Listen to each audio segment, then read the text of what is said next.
talked about goals, and they're all about creating movement and momentum. In other words, change.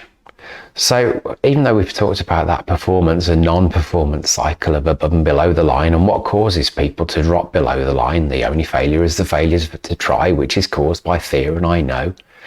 Let's have a look at what actually causes change. Because you see, to an extent, everybody has some wariness or fear of change. So fear is one of the things that causes us not to try. At the end of the day, change is a decision. So we need to think about what causes people to change and what causes people to stay where they are. You see, for most people, same is safe. They know what they're doing, they're in their comfort zone, and they know what results they achieve. The challenge with that is change is inevitable. So stuff will always change. And if we show up below the line, then change will happen to us rather than us causing the change.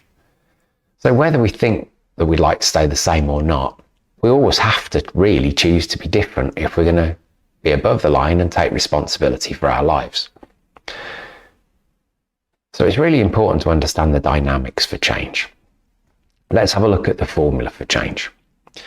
Very simply, dissatisfaction times vision plus first steps have got to be greater than resistance. In other words, the left-hand side of this equation needs to weigh more than the right-hand side.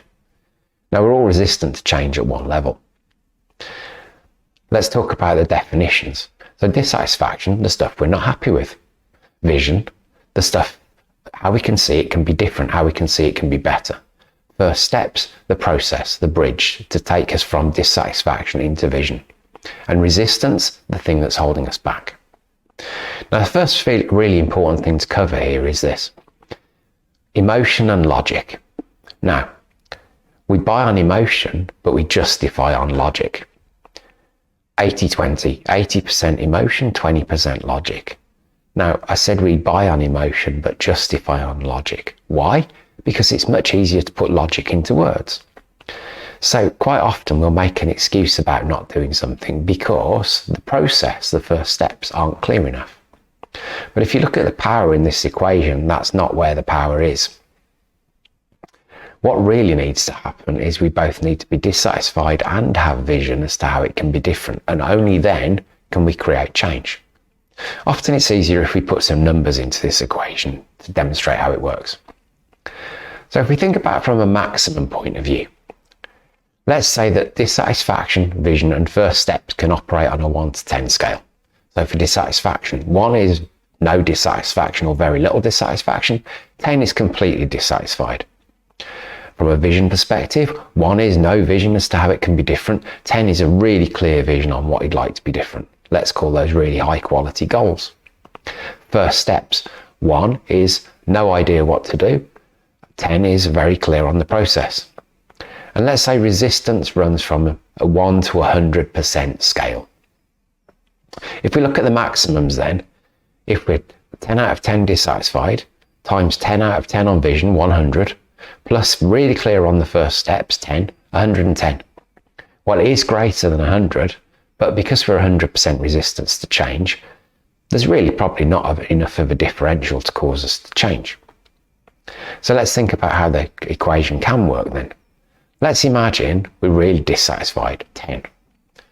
We don't have any vision as to how it can be different, so 0 or 1. In this case, 0 in the example I've used. 10 times 0 is 0. Plus, first steps are very clear, but there's no vision to go there. So first steps is 10. So on the left-hand side of the equation, 10 times 0 is 0, plus 10 is 10. And then on the right-hand side, we have 50%. Now, why have I chosen 50%? Because if you think about it, most people are either comfortable or apathetic. So that would kind of be a midpoint on that 100%, wouldn't it? So what does this show us? To generate change, we not only need dissatisfaction, we need vision as to how it can be different. You see, dissatisfaction, vision, and resistance are all emotions. First steps is process or logic. So we've got to consider the emotional impacts of change. It's not enough for people to be dissatisfied. They have to have vision as to how it can be different. Then we need to think about what can cause us to lower people's resistance. Well, actually, if we generate enough dissatisfaction and vision, they'll change anyway. Plenty of examples of this, aren't there? If you think about it, let me give you my example. So back in corporate days, I lived in Germany. And one of the great things about Germany is Bratwurst and Pilsner. And I love trying Bratwurst and Pilsner, all of them.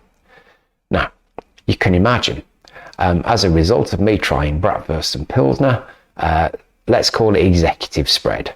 So my waistline started to go where I didn't really want it to go. Now, at the time, I had very young kids.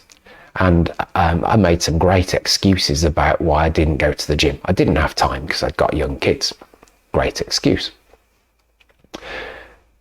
As my trouser size started to go up, I started to become a little bit more dissatisfied. My reference point was my dad at the time. He was wearing 38 trousers. I'd got to 36 and colluded with my own behaviour to say, well, look, this is what happens as you get older. Of course, that's not true. Well, it can be true, but other truths are available. One Christmas, I'd spent the 2 weeks in jogging bottoms and enjoyed not only Bratwurst and Pilsner, but other stuff in abundance. The day I went back to work, I put my 36 trousers on and couldn't do them up. What happened to my level of dissatisfaction as a result? Absolutely off the charts. I said to my wife, that's ridiculous. I used to be in really good shape. So I went rummaging through the cellar and found a picture of me on a Venture Scout raft race sitting in a pair of shorts with pretty much a six-pack. There's my vision. I put it on the wall. I sat on my rowing machine and I rowed that damn thing pretty much until I was back where I was on the raft race. So dissatisfaction times vision. Up until then, the resistance of excuses about time because I had young kids and blah, blah, were heavier than the dissatisfaction and vision on the other side. As soon as I got to that level of dissatisfaction and created the vision, I was ready to change. So this is a really, really powerful formula. We can use it in selling ideas because you see, we either sell our ideas to our team or they sell theirs to us. Somebody closes somebody. So we have to have a better idea of how the formula for change works. This shows up in sales and marketing as well. So your job here really is to go and revisit your personal and business goals and work out what's the vision of getting there. You see, the more emotionally attached you become to those goals, the more likely you are to go there because you can have dissatisfaction at the fact that you're not there and vision for when you will be there. The dissatisfaction and vision will cause you to find out the first steps, even if you're not completely clear. Let's just think about that formula for success again that I showed you in the very first session. Dreams, very big goals, ones that you don't know how to achieve yet, times goals that should be fear and excitement. You may not know how to completely achieve those yet, times learn. Now, so you might have to learn to get clear on the first steps, but if the dissatisfaction of not being where you want to be and the vision of going where you want to go is big enough, you'll do the learning and you'll create the actions to do it. So a really good fun exercise. Go and think about what the emotional impacts are for you of achieving your goals and write those down. Get really clear on them.